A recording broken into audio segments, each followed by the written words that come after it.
మంచు విష్ణు ప్రభాస్ క్యాంబోలో వచ్చిన కన్నప్ప సినిమాని హిందీ డైరెక్టర్ ముఖేష్ కుమార్ సింగ్కి ఎందుకు ఇచ్చారు? అసలు ఆ సింగ్ ఎవరు? తెలుగులో లేరా? అన్నమయ్య లాంటి కళాత్మకమైన భక్తిరసమైన సినిమాని దర్శకత్వం చేసిన రాఘవేంద్రరావు గారు నేను చెయ్యను అంటాడా? మోహన్ బాబు గారికి విష్ణు గారికి నేను చేయను అంటాడా? మరి ఎందుకు చేయలేదు? ఇలాంటివి చేసే దమ్ము లేదా ఇక్కడ తెలుగు డైరెక్టర్లకి? ఎక్కడో ముఖేష్ కుమార్ సింగ్ని తీసుకొచ్చారు. ఆయనకు కూడా ఇది మొదటి సినిమానే. అసలు ఏమైంది? ఎందుకు తెలుగు డైరెక్టర్లకు ఇవ్వలేదు? జస్ట్ 3 ముక్కల్లో తేల్చేసుకుందాం. మంచు విష్ణుకు మార్కెట్ లేదు. ఇది ముందు మనం తెలుసుకోవాల్సిన విషయం. అంటే ఓ 50 కోట్లు సినిమా బడ్జెట్ అయితే మంచు విష్ణు మార్కెట్ ఎంత? 5 కోట్లు. 50 కోట్లు పెట్టి మంచు విష్ణుతో సినిమా తీస్తే వచ్చే డబ్బులు ఎంత? 5 కోట్లే.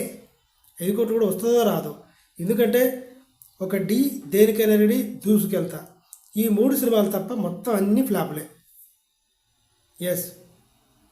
ఫ్లాప్లు వచ్చినాయి కాబట్టి మార్కెట్ లేదు. నేను కన్నప్ప తీసుకెళ్ళి డైరెక్టర్ దగ్గరికి వెళ్ళి ఇదిగో ఇది చేద్దాం రాఘవేంద్రరావు గారు అంటే కూడా రాఘవేంద్రరావు గారు డిలే చేసి విసుగొచ్చేలాగా చేస్తాడు. ఆయన మనస్తత్వం నాకు తెలుసు. ఒకవేళ మోహన్ బాబు గారంటే భయపడో ప్రేమతోనో చేస్తా అని చెప్పినా కూడా హ్యాండిల్ చేయలేడు రాఘవేంద్రరావు గారు. మోహన్ బాబుని హ్యాండిల్ చేయాలి, ప్రభాస్ని హ్యాండిల్ చేయాలి, ఇలా మొత్తం ఇప్పుడు ఈ సినిమాలో ఎవరైతే ఉన్నారో వీళ్ళందరినీ రాఘవేంద్రరావు గారు హ్యాండిల్ చేయడం చాలా కష్టం. వీళ్ళందరినీ బ్యాలెన్స్ చేయడం కూడా కష్టం. గత చరిత్రలో చూసుకుంటే ఆయన ఒక్కరిద్దరు హీరోయిన్ లేదా ఇద్దరు హీరోయిన్లు ఇలాంటి కొంచెం రసవత్తరమైన కాంబినేషన్లోనే సినిమాలు చేశారు. ఇంత హెవీ క్యాస్టింగ్తో చేయలేదు.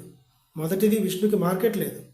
రెండోది ఏ డైరెక్టరు ఫ్లాప్లో ఉన్నాడు కాబట్టి విష్ణుతో సినిమా చేయడు. కానీ మరి ఈ ముఖేష్ కుమార్ సింగ్ ఎలా ఒప్పుకున్నాడు అంటే, ముఖేష్ కుమార్ సింగ్ గారు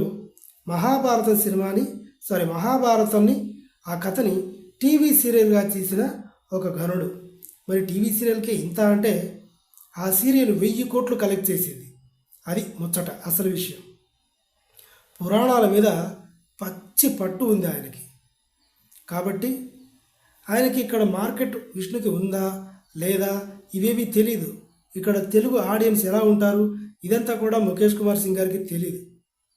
కానీ సినిమా ఎలా తీయాలి అని మాత్రమే తెలుసు. మోహన్ బాబు గారికి కావాల్సింది కూడా అదే. అసలే కన్న కొడుకు ఫ్లాప్లో ఉన్నాడు. ఏ గుద్ద ఇది కథ. బడ్జెట్ ఎంత కావాలో చెప్పు. ఆర్టిస్టులు ఇదిగో మా బావ ప్రభాస్, మా అన్నయ్య శరత్ కుమార్, ఇట్లా అందరినీ పెట్టేసి గుద్ది పడేశాడు. ఇది story. Please subscribe. Thank you.